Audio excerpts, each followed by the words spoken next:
A police officer slams a handcuffed black man against his cruiser as onlookers gasp in disbelief.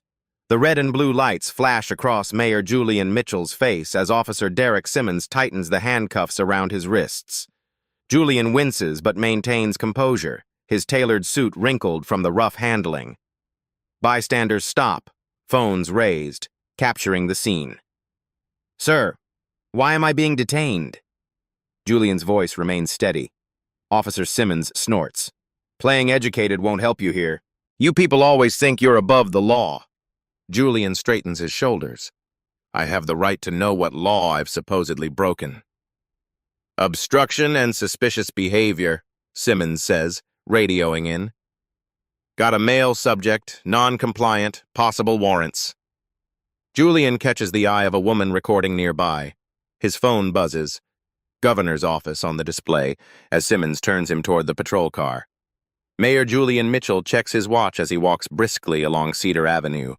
His Audi sits abandoned 2 blocks behind, hazard lights blinking. City Hall's dome gleams ahead.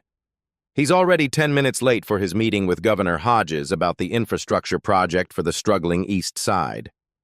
Officer Derek Simmons idles at the intersection, drumming his fingers on the steering wheel. 3 weeks since his transfer from Mapleton County, and the city still feels foreign. His eyes narrow as he spots Julian, a black man in an expensive suit, carrying a leather briefcase in this part of town, doesn't fit. Derek pulls alongside the curb, tracking Julian's movements. "Unit 45 conducting field interview, possible suspicious individual on Cedar near 5th. He flips on his lights. "Sir, stop right there," Derek calls through his window. Julian halts, turning with a measured expression. "Is there a problem, officer?" Derek exits his vehicle, hand resting near his holster. "Where are you headed in such a hurry?" "To work," Julian replies, gesturing toward City Hall. "My car broke down." "I'm going to need some identification." Julian's brow furrows. "May I ask why I'm being stopped?" Derek's jaw tightens. "You match a description we received. ID now." "What description would that be exactly?" "Don't question me," Derek snaps, hand now on his holster. "This is a high-crime area." Julian glances at the manicured government buildings surrounding them. "Officer, I believe I have the right to know why I'm being detained." Derek steps closer. "Hands against the wall. Now." He radios, "Unit 45 requesting backup. Got a non-compliant subject at Cedar and 5th. Julian notices the body camera on Derek's chest, its red light confirming its recording. He catalogs the officer's name tag and badge number, Simmons 4587, as he slowly raises his hands. "Sir, put your hands behind your back. Now! You're under arrest for obstruction." The handcuffs bite into Julian's wrists as Officer Simmons secures them with unnecessary force. Julian's wedding band catches the light, his Rolex digging painfully into his flesh as the cuffs tighten. "Is this really necessary?" Julian asks, voice steady despite the humiliation. "I've done nothing wrong." "That's for me to determine," Derek responds, patting Julian down. He pulls Julian's phone from his pocket, silencing the incoming call from the governor's office. "Expensive phone, nice watch too. How exactly do you afford these things?" Julian stares ahead, dignity intact. "Officer, I have every right to know the specific charge." "Big words from someone in handcuffs." Derek smirks, emptying Julian's pockets onto the hood. "College education doesn't put you above the law." "I've never suggested it does," Julian replies. "I'm simply requesting the professional courtesy of knowing why I've been detained." Derek's expression hardens as he rifles through Julian's wallet. "Well, what do we have here?" He pulls out a small pocket knife. "Carrying a concealed weapon, too." "That's a letter opener," Julian clarifies. "It's not a weapon and it's not concealed." A small crowd gathers. A woman in a postal uniform approaches. "Sir, is everything okay here?" Derek's hand moves to his holster. "Ma'am, step back. This is police business." Julian speaks clearly. "It's all right. Please keep recording, but stay back for your safety." Derek grabs Julian's arm, steering him toward the patrol car. You have the right to remain silent. Anything you say. I understand my rights completely, Julian interrupts, making eye contact with the body camera. I am exercising my right to know the charge against me. Derek tightens his grip. Obstruction, disorderly conduct, and possession of a concealed weapon. That enough charges for you, smart guy? Spread your legs wider, wider, and Derek kicks at Julian's ankles, forcing his stance to extend beyond necessity. Julian complies, forehead pressed against the hot metal of the police cruiser. The growing crowd murmurs disapprovingly, phones raised high. Derek's hands move roughly across Julian's body in an invasive pat-down that borders on degrading. Julian closes his eyes briefly, maintaining composure through practiced breathing. His face reveals nothing, but the tension in his jaw betrays the humiliation burning through him. Nothing to say now? Derek taunts. Not so educated with your face against my car, are you? Julian remains silent, choosing his battles wisely. The mayor's training in de-escalation techniques, ironically implemented for his police force last year, now serves him personally. Derek finally opens Julian's wallet, ignoring the prominent city ID, instead focusing on counting the cash. $300 cash. That's a lot of money to be carrying around. You want to explain how you came by this? It's not illegal to carry cash, Julian responds evenly. It is when it's suspicious, Derek counters, continuing to thumb through the wallet. His eyes finally land on the city ID card. He studies it for a moment, his expression flickering with uncertainty before hardening again. This looks fake. A second patrol car pulls up. Officer Rodriguez steps out, immediately reading the tension in the scene. What's the situation? Rodriguez asks, professionally neutral. Derek motions Rodriguez away from Julian. Got a suspect acting suspicious, potentially false identification, resisting the investigation. Rodriguez glances at Julian, noting his calm demeanor and expensive suit. Has he been processed? About to transport him now, Derek affirms. As the officers confer, Julian catches the eye of a woman in the crowd, a City Hall intern he recognizes. He speaks just loudly enough for her to hear. Please call City Hall, extension 001. Tell them the mayor needs assistance. Her eyes widen before she nods and steps away. Derek returns. Time for a ride downtown. Julian stands his ground. Officer Simmons, badge number 4587. I am exercising my right to make one phone call before you transport me anywhere. Derek laughs. You watch too many cop shows. That happens at the station. Rodriguez shifts uncomfortably. Derek, maybe we should... I've got this. Derek cuts him off. The radio on both officers' shoulders crackles. Central dispatch to units 45 and 37 be advised. The chief of police is en route to your location. Hold position and take no further action. Derek's hand freezes on the patrol car door. What the hell? He mutters into his radio. Dispatch Unit 45, request clarification. What's the chief doing responding to a routine stop? Rodriguez uses this distraction to approach Julian, positioning himself between the handcuffed man and his partner. With practiced subtlety, Rodriguez loosens the handcuffs by one notch. Sir, I don't know what's happening, but something's not right here, Rodriguez whispers. Julian gives him a measured nod of appreciation, maintaining his strategic silence. Dispatch responds firmly. Unit 45, follow instructions. Hold position. Derek's face flushes with frustration. Who the hell are you? I believe I'm entitled to make that call now, Julian responds evenly. Rodriguez intervenes. We should follow procedure, Derek. Derek scowls but retrieves Julian's phone, unlocking it with the passcode he watched Julian use earlier. One call. Make it quick. Julian dials his chief of staff, keeping his tone conversational. Hey, it's me. Yeah, I'm running late. Having some car trouble near Cedar and 5th. He pauses. No, don't worry about sending a car. Officer Simmons is helping me out. Badge number 4587. Could you let the governor know I'll be delayed? And maybe pull file protocol 7 for review when I get in? Thanks. Derek watches with narrowed eyes, not realizing Julian has just activated the city's emergency protocol for officials under duress. Protocol 7. Immediate legal counsel, police chief notification, and media management. As Julian hands the phone back, his mind calculates the opportunity before him. This incident, this blatant profiling, represents exactly what his police reform platform aimed to address. Rather than short-circuit the situation with his identity, a strategic decision crystallizes. Document everything. Let the system he implemented prove its worth. Julian makes a silent vow. This officer's actions will become a catalyst for the comprehensive reforms the department still resists. Derek takes another look at Julian's ID, holding it to the sunlight.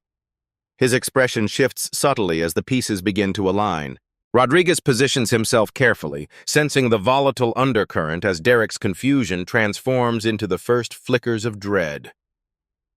Meanwhile, at City Hall, Alicia's fingers fly across her keyboard, activating multiple response protocols. The city attorney receives an urgent text. The police chief's car peels out of the headquarters lot. The governor, who had been checking her watch impatiently, now stands alert. Derek's eyes dart to the approaching vehicles, then back to Julian. A flicker of panic crosses his face before hardening into resolve. "We're not waiting for this circus!" He grabs Julian's arm with renewed force. "Get in the car, now!" Julian plants his feet firmly on the pavement. "Officer, I believe dispatch instructed you to hold position." "I'm handling this situation as I see fit," Derek snarls, yanking Julian toward the open cruiser door. The handcuffs bite deeper into Julian's wrists with each forceful movement, but he maintains his composure despite the discomfort. Rodriguez steps forward, his stance shifting subtly from subordinate to challenger. "Derek, we need to wait. Those are direct orders from dispatch." "I'm the senior officer here," Derek snaps, eyes narrowing at the unexpected resistance from his partner. "This suspect is being uncooperative and needs to be processed downtown." He turns to Julian, voice dropping to a threatening tone. "Refusing to comply will add resisting arrest to your charges." Julian remains immovable, his voice measured but firm. "I'm complying with all lawful commands, Officer Simmons. Dispatch has ordered you to hold position. That instruction was quite clear." The crowd has doubled in size, attracted by the flashing lights and growing tension. At least 15 phones are raised, capturing everything. Several live streams are already gathering thousands of viewers as the confrontation trends on local social media. Whispers ripple through the onlookers. Something's not right. And why is he treating him like that? Derek notices the attention and grows more agitated, sweat beading on his forehead despite the mild temperature. "You set this up somehow," he accuses Julian, paranoia creeping into his voice. "What is this, some kind of ambush?" His radio crackles again with increasing urgency. "Unit 45, Chief Williams requires immediate situation report. Respond." Oh. The dispatcher's voice carries an unusual edge that Rodriguez recognizes, but Derek seems to ignore. Derek deliberately turns down his radio volume, his focus narrowing dangerously on Julian. Whatever game you're playing ends now. He reaches for Julian's arm again, fingers digging into the expensive fabric of his suit jacket. Rodriguez physically interposes himself between them, a career-defining moment of moral courage. "Derek, we need to wait. Something's not adding up here." "Get out of my way," Derek hisses, shoving Rodriguez aside with enough force to make the younger officer stumble back against the patrol car. The crowd reacts with audible gasps, dozens of devices capturing the officer-against-officer conflict in high definition. Julian observes the deteriorating situation with calm assessment. Every action Derek takes further documents the misconduct, building an irrefutable case. His face remains a mask of dignified restraint, a stark contrast to Derek's escalating aggression. The first of the black SUVs screeches to a halt at the curb, tires protesting against the pavement. The police chief's sedan parks at an angle, deliberately blocking the patrol car's potential exit route. Derek's hand instinctively moves to his holster, his training defaulting to threat assessment as the vehicles disgorge stern-faced individuals in suits and uniforms. The radio transmits one final command, the chief's voice unmistakable in its authority. "All units stand down immediately. This is Chief Williams. I repeat, stand down." Police Chief Marcus Williams emerges from his sedan, his commanding presence drawing all eyes. He's in full dress uniform, golden badges catching the morning light as he straightens his cap. His expression is controlled but grave as he surveys the scene before him. Mayor Julian Mitchell in handcuffs, two officers in confrontational stances, and a growing crowd of witnesses with phones raised high like digital sentinels. Derek positions himself with tactical precision, hand still hovering near his weapon as he assesses the sudden arrival of brass. In his mind, this level of response can only mean one thing. He's apprehended someone dangerous enough to warrant departmental leadership intervention. His chest swells slightly with misplaced pride as he prepares to brief his superior. "Chief!" Derek calls out, standing straighter and adopting his most professional tone. "Situation under control. Subject detained for suspicious behavior, obstruction, and possession of a concealed weapon." He gestures toward Julian as if presenting evidence at a crime scene. Chief Williams approaches slowly, his experienced eyes taking in every detail, the unnecessarily tight handcuffs cutting into Julian's wrists, the mayor's composed demeanor despite the humiliation, the obvious power dynamic on display. Recognition flashes across his face, followed immediately by something close to horror as he realizes the full magnitude of the situation unfolding. "I've got his ID here," Derek continues, oblivious to the chief's expression. "Appears to be falsified government credentials. Claims to work at City Hall." He holds up Julian's wallet like evidence of a major bust, thumb covering the golden seal on the ID that would immediately authenticate it. Rodriguez steps subtly away from Derek, creating distance between himself and what he now recognizes as a career-ending situation. His eyes meet the chief's briefly, communicating volumes without words, a silent acknowledgement of the catastrophic misjudgment playing out before them. The suspect was behaving erratically. Derek plows ahead, digging himself deeper with every word. Walking with purpose in a high-value area, refused to properly identify himself, became argumentative when questioned about his activities. His report grows more elaborate as he attempts to justify his actions to the increasingly stone-faced chief. Julian remains silent, allowing Derek's unfiltered prejudice to flow freely into the record. The body cameras, the civilian witnesses, the approaching city officials, all will document this moment without his intervention. His strategic patience serves a larger purpose than immediate vindication. "These people think they can just walk anywhere they want," Derek adds, lowering his voice conspiratorially to the chief. "Dressed up like they belong, but the behaviors give them away every time. I've developed an eye for it during my time in Mapleton." Chief Williams' face remains unreadable as he approaches Julian, his eyes conveying a silent apology even as his professional demeanor holds firm. Still, he allows Derek to continue his self-incrimination, recognizing the importance of capturing the officer's unvarnished assumptions on the record. A news van pulls up behind the gathering officials, its satellite dish extending skyward with mechanical precision. A reporter and cameraman emerge, drawn by the social media alerts already buzzing across the city's networks.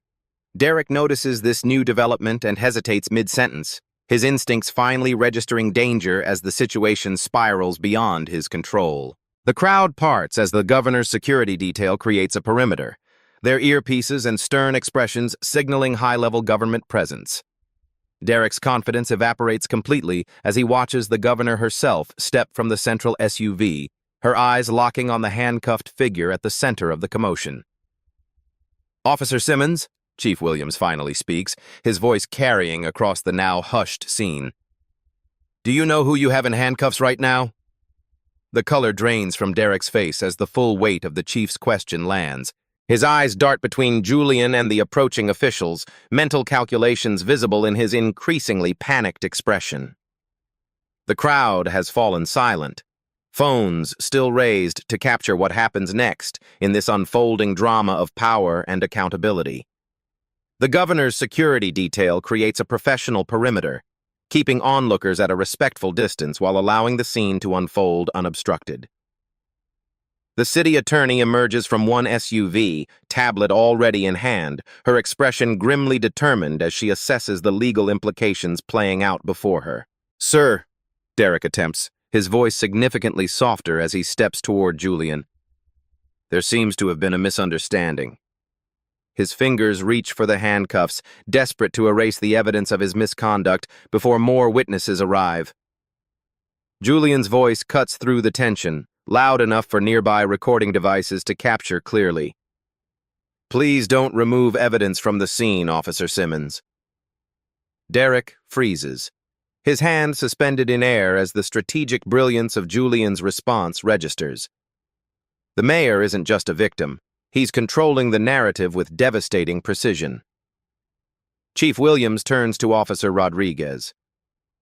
"Officer, I need you to document everything exactly as you found it.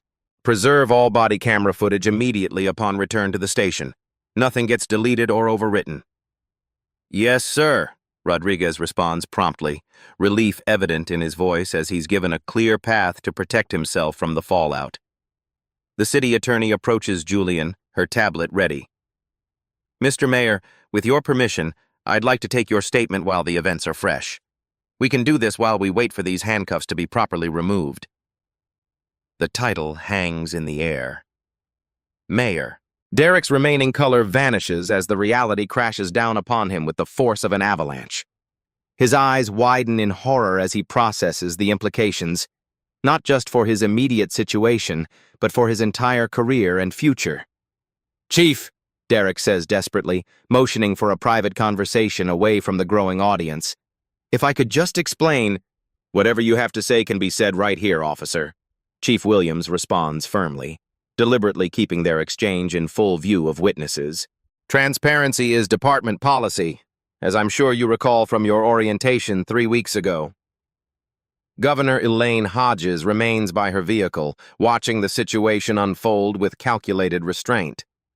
Her presence adds gravitas without direct intervention, understanding the political significance of allowing proper protocols to play out without executive interference.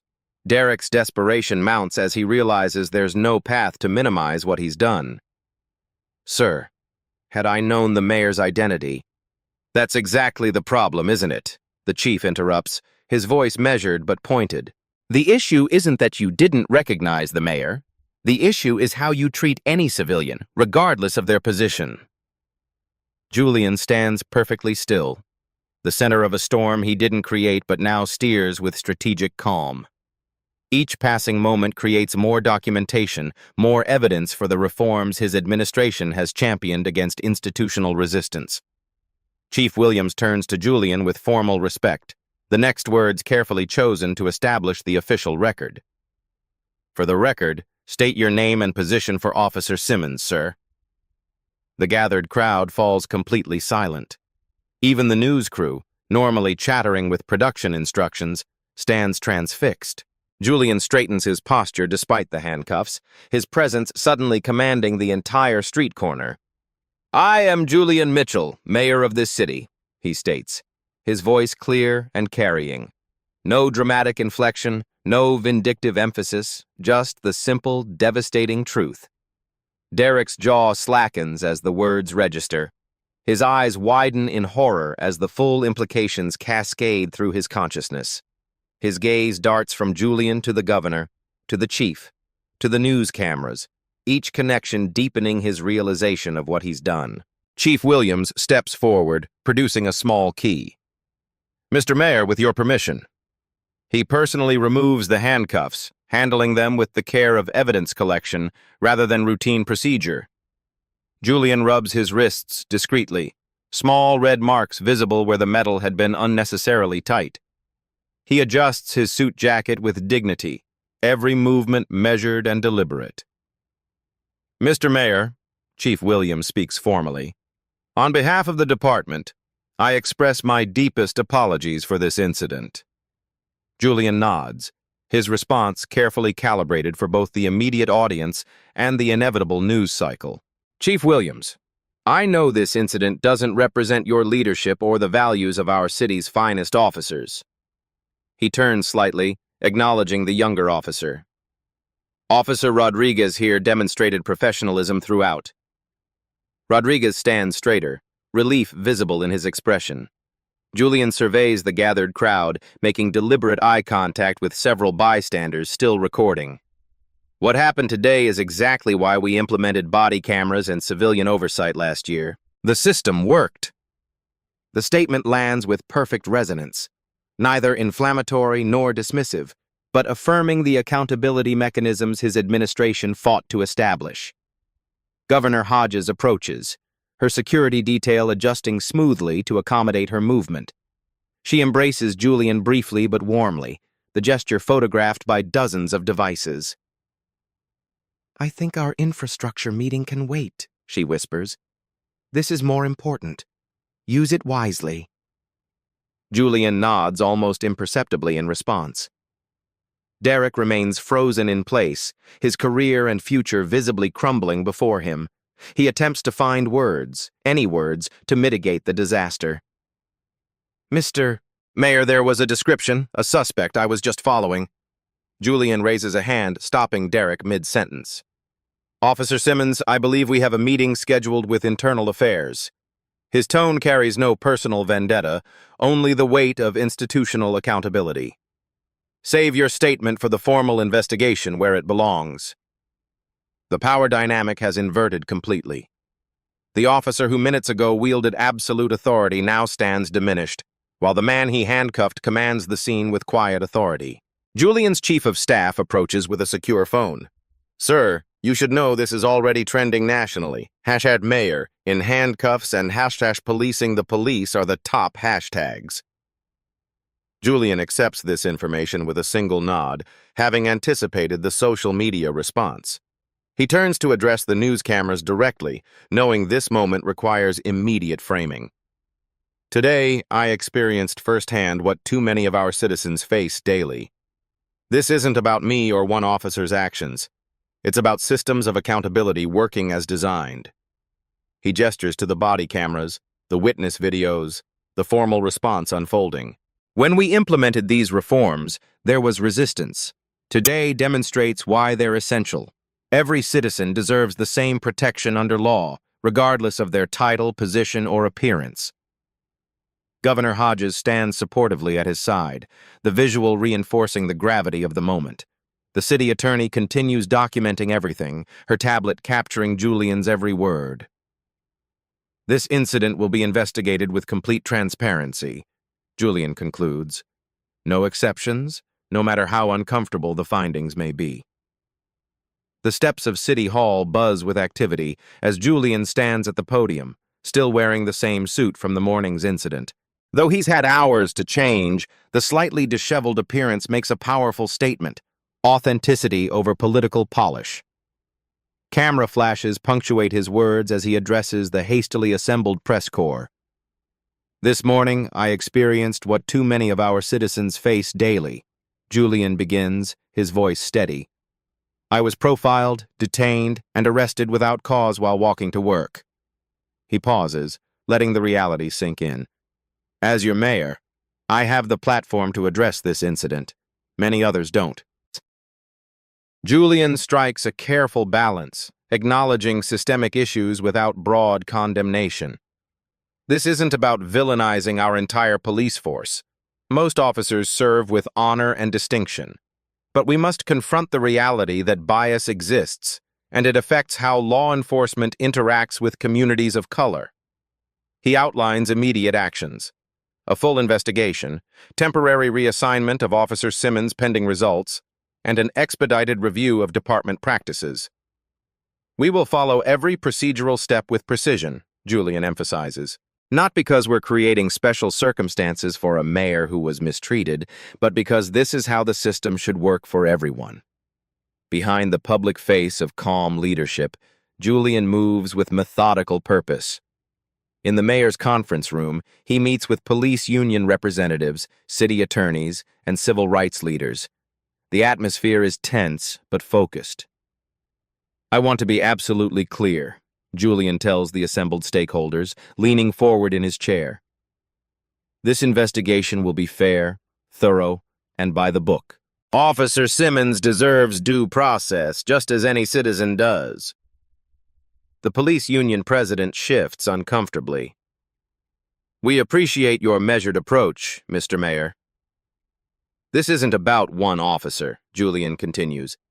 "It's about ensuring our systems work as designed. If they don't, we fix them." Across town at police headquarters, Chief Williams addresses a room of commanders and supervisors. "Effective immediately, all body camera footage will undergo weekly random audits. The mayor's incident reminds us why these policies exist." He announces a transparent public portal where unedited footage will be available once investigations permit. "We have nothing to hide from the communities we serve," he states firmly. "Officers doing their jobs correctly have nothing to fear from transparency." Meanwhile, Internal Affairs begins immediate interviews with both officers. Rodriguez provides his account first, his statement meticulous and unambiguous. The investigating officers exchange glances as he details Derek's concerning behavior from the moment of his transfer 3 weeks ago. "The body camera footage is worse than we thought. Much worse." The darkened conference room falls silent as the video plays on the large screen. Julian, Chief Williams, the city attorney, and the Internal Affairs captain watch without comment as Officer Simmons's body camera reveals the unfiltered truth. "He muted his audio," the IA captain notes, pointing to the indicator. "Direct violation of department policy." "But he forgot the camera still records lip movements," the city attorney adds, tapping her tablet. "We've had forensic lip readers analyze the segments. The language is—" She hesitates. "Profoundly concerning." The investigation uncovers Derek's troubling history. 7 complaints of racial profiling from his previous position in Mapleton County, all mysteriously buried or dismissed. Text messages recovered from his department phone reveal exchanges with former colleagues that contain explicitly biased language about patrolling upscale areas. Most damning is a message sent just before he detained Julian. "Got a guy playing dress-up on Cedar. Watch me take him down a notch." Chief Williams pinches the bridge of his nose. He recognized the mayor was someone important early in the encounter.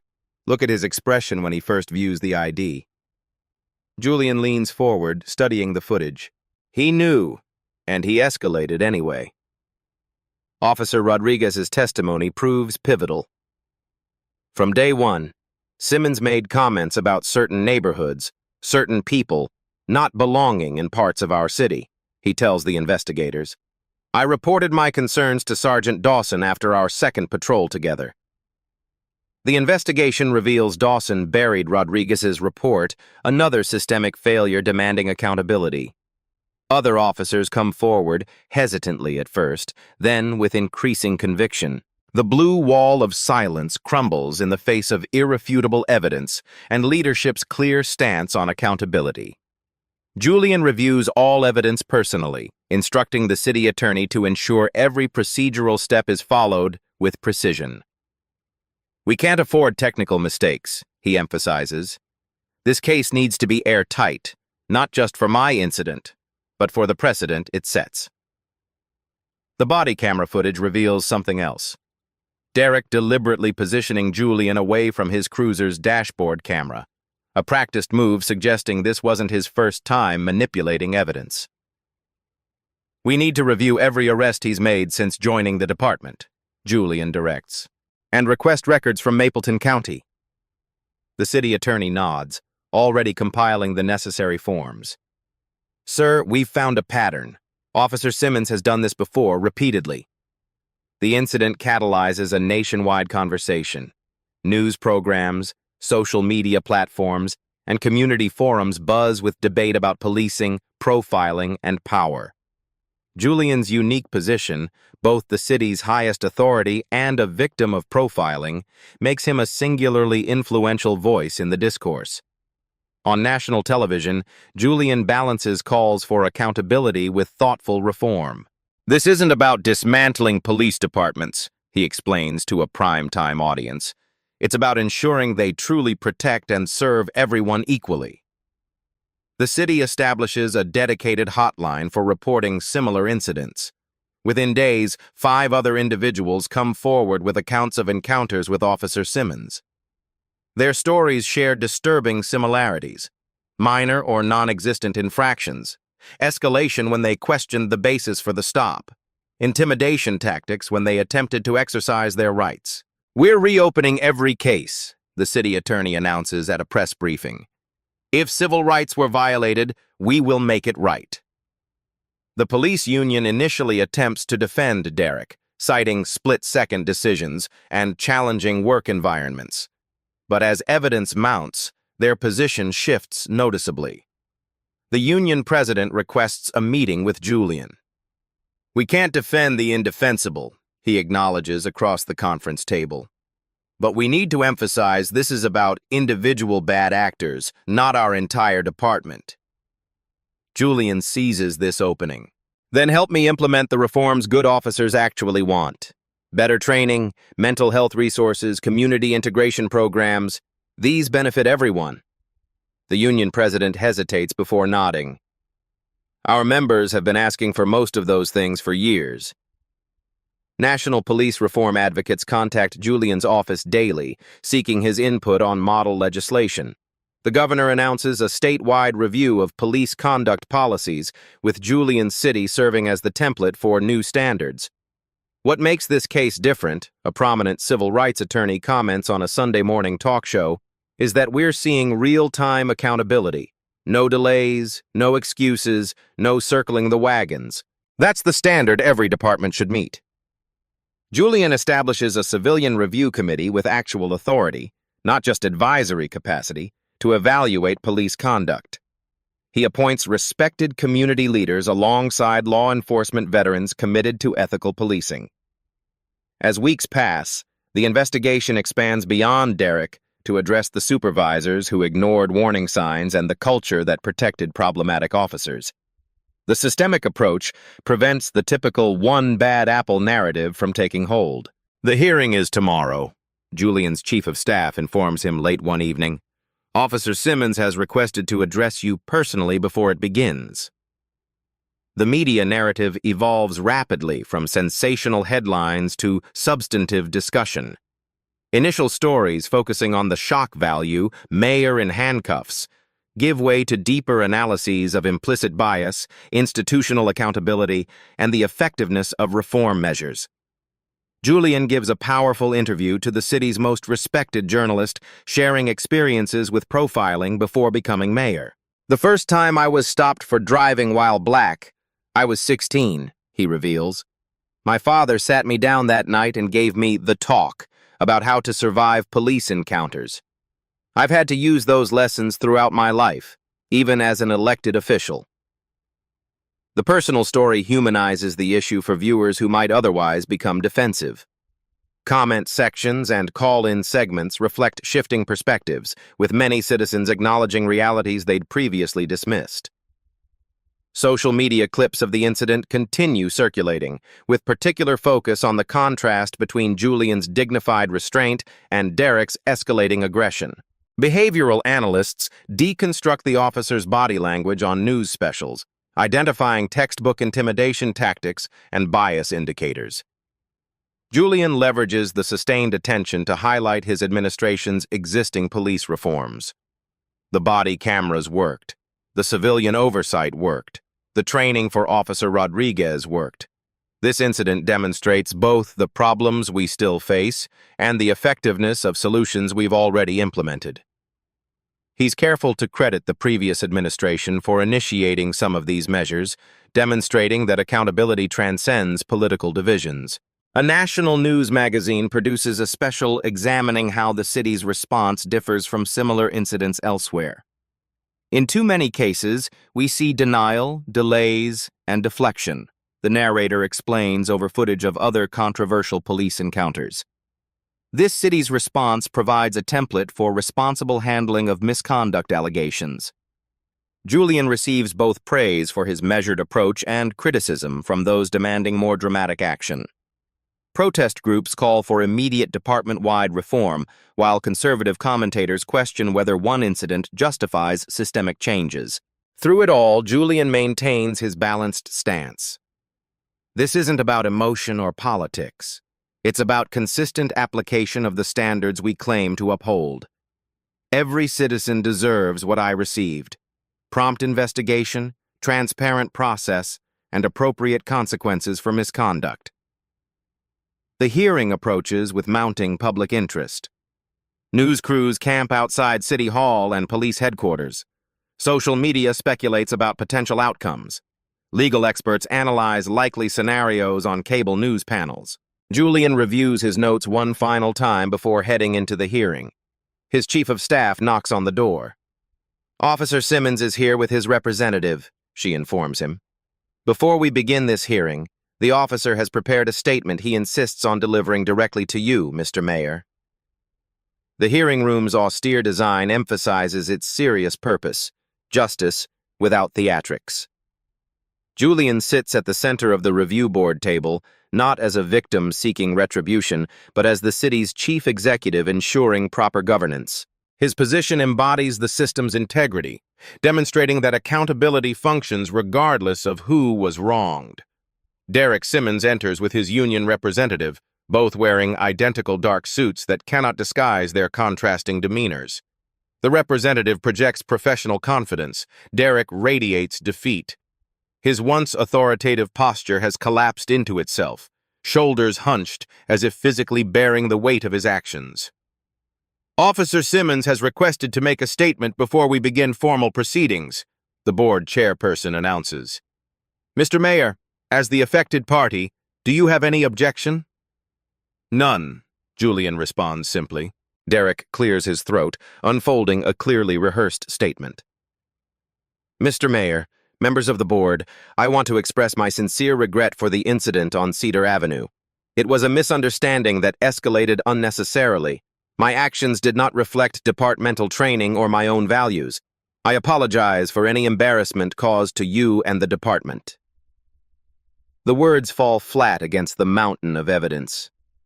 Julian studies Derek's face, noting the careful language, apologizing for embarrassment rather than misconduct, blaming a misunderstanding rather than acknowledging bias. The board proceeds methodically, dismantling Derek's narrative through precise questioning and damning evidence.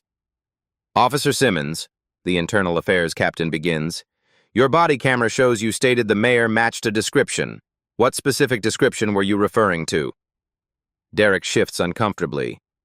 There had been reports of suspicious activity in the area. "Please answer the specific question. What description did the mayor match?" Derek's silence speaks volumes. "Let's review your text message sent at 8:43 that morning," the captain continues, displaying the message on the room's screens. "Got a guy playing dress-up on Cedar. Watch me take him down a notch. Please explain what you meant by playing dress-up." Derek's prepared facade crumbles further. It was just officer talk."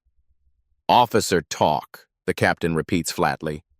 "Let's continue to the 7 civilian complaints filed against you in Mapleton County, all involving black male subjects, all dismissed without investigation."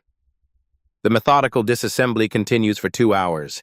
Derek's previous department is implicated in covering up his pattern of misconduct. Supervisors who ignored Rodriguez's warnings face their own inquiries. The systemic failures enabling Derek's behavior are exposed alongside his individual actions. Finally, the board chairperson addresses Derek directly. "Officer Simmons, in your own words, why did you stop Mayor Mitchell that morning?" Derek looks up, momentarily meeting Julian's steady gaze before looking away. The rehearsed excuses have all failed. In this moment of truth, something breaks within him. "He didn't look like he belonged there," Derek admits quietly. "In that suit, in that neighborhood." The room falls silent as the admission hangs in the air. Julian leans forward, asking his first and only question. Would you have stopped me if I were white? Derek opens his mouth, closes it, then stares at the table. He has no answer. The board unanimously votes for termination. Additionally, they refer the case to the district attorney for potential criminal charges of civil rights violations. Julian accepts their decision with a single nod, maintaining the dignity of his office throughout. As the hearing concludes, Derek passes Julian in the narrow corridor outside. He pauses, speaking so only Julian can hear. I never saw myself as the bad guy. Julian acknowledges this with a slight nod, but reveals nothing of the exchange to the waiting press. This isn't about personal feelings or private reckonings. It's about institutional accountability. Later that afternoon, the city attorney announces a comprehensive review of all arrests made by Officer Simmons. We've identified 23 cases requiring immediate review, potentially more. This will have significant financial implications for the city, but justice demands nothing less. This isn't just about one officer or one incident, Julian tells reporters gathered outside City Hall. Tomorrow, we announce the most comprehensive police reform package in our city's history. 6 months later, Julian stands at a podium in front of the newly established Community Safety Training Center. The modern facility gleams in the morning sun, its glass facade reflecting the diverse crowd gathered for the ribbon-cutting ceremony. Behind him, a digital dashboard displays real-time statistics. Civilian complaints down 40%, community satisfaction up 35%, officer retention improved 28%. Today marks not an ending but a beginning, Julian addresses the assembled citizens, officers, and media. 6 months ago, an incident forced our city to confront uncomfortable truths about bias in policing. Today, we showcase our response, not just words, but concrete actions and measurable results. Julian gestures to the facility behind him. This center represents our commitment to reimagining public safety. Every officer now receives intensive bias recognition training, de-escalation techniques, and community integration experiences, all designed with input from the communities they serve. The reforms implemented over the past 6 months are comprehensive and pioneering. New psychological screening tools that Derek Simmons would never have passed, now filter candidates before they ever wear a badge. Community oversight boards with actual authority review body camera footage regularly, not just when incidents occur. Officers receive incentives for living in the neighborhoods they patrol, creating personal investment in community well-being. Lieutenant Rodriguez, recently promoted to head the new Community Relations Division, stands proudly among the department's leadership. His willingness to break ranks during Julian's incident has transformed him from potential outcast to departmental exemplar, living proof that good policing and accountability are complementary, not contradictory. Some officers initially resisted these changes, Julian acknowledges. Change is always difficult, but something remarkable happened. As community trust increased, officers' jobs became safer and more effective. When people see police as partners rather than adversaries, everyone benefits. Several officers who vocally opposed the reforms now stand among their strongest advocates. Sergeant Lewis, a 20-year veteran, approaches the microphone at Julian's invitation. I was skeptical, Lewis admits candidly. Thought this was just politics after a bad incident. But I've been on these streets 2 decades and I've never seen cooperation like we're getting now. People approach us with information instead of avoiding eye contact. That makes my job easier and safer. The dashboard behind Julian tells the statistical story, but the human impact runs deeper. Julian meets regularly with a citizen advisory council that includes former critics of the department. Their heated debates have transformed into productive partnerships, building bridges few thought possible. The Mitchell Protocol, as it's become known nationally, has gained attention from police departments across the country. Julian has testified before Congress about the city's approach, emphasizing that good policing requires both officer support and rigorous accountability. We're not perfect, Julian concludes, but we're proving that meaningful reform is possible when we commit to both justice and public safety as complementary goals. As Julian prepares to cut the ceremonial ribbon, his chief of staff approaches with an urgent whisper. Julian's expression remains neutral, but his eyes betray surprise. "Sir, there's someone here to see you. You won't believe who it is." 1 year after the incident that transformed the city's approach to policing, Julian works late in his office. The evening skyline glows through the windows as he reviews proposals for expanding the successful reforms to neighboring jurisdictions. A soft knock interrupts his concentration. "Mr. Mayor," his assistant says, hesitation evident in her voice. "Derek Simmons is here.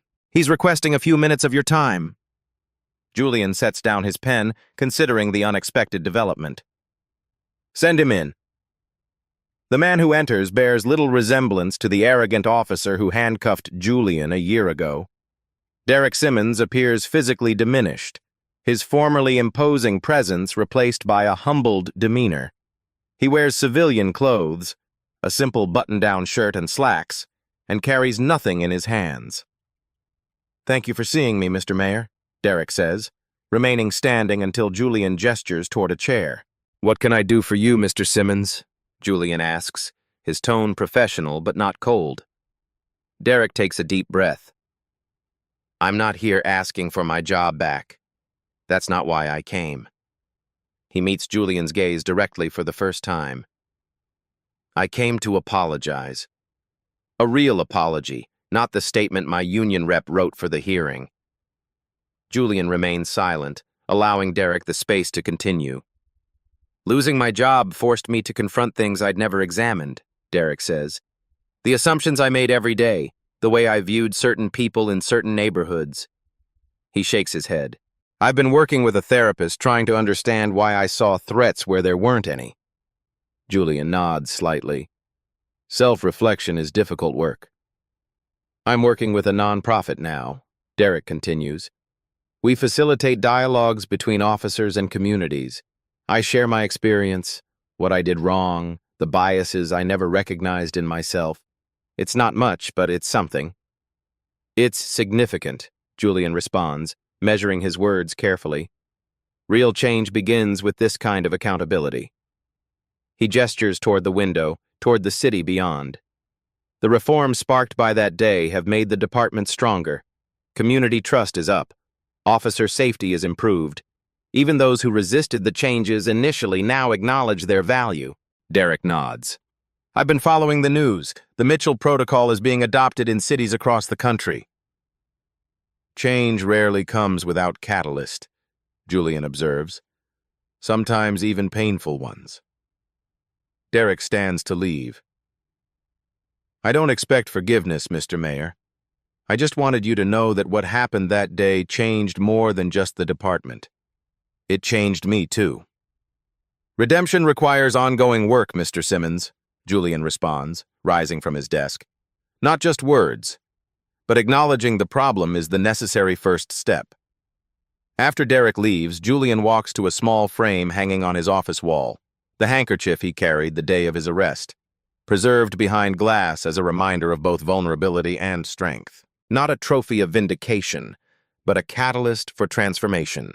The next morning, Julian walks freely through the same neighborhood where he was stopped. He passes a police officer on community patrol who greets an elderly resident by name, asking about her grandson's college applications. A young black boy watching the interaction shows curiosity instead of the fear that once would have been instinctive. Julian exchanges nods with the officer, one of the department's new recruits, hired under standards that evaluate character as rigorously as tactical skills. The simple, respectful acknowledgement between a black mayor and a police officer represents everything the reforms strive to achieve. Mutual respect replacing suspicion, partnership replacing antagonism. True power isn't in avoiding accountability, it's in ensuring it exists for everyone. Stories like these happen every day. At Beat Stories, we bring you the most compelling tales of justice, power, and transformation that reflect our society's struggles and triumphs. If this story moved you, don't keep it to yourself. Hit that subscribe button now to join our community of over 1 million viewers seeking truth through storytelling. Tap the notification bell so you never miss our weekly uploads of real stories that matter. And if you believe in our mission to expose truth through powerful narratives, give this video a thumbs up to help others find it. Remember, change begins with awareness. Beat stories, real people, real justice. Subscribe now. Behind every headline is a human story. At Beat Stories, we go deeper, where emotion meets evidence and drama reveals the system. If this story made you pause, reflect, or feel something, don't forget to subscribe. There's more to come.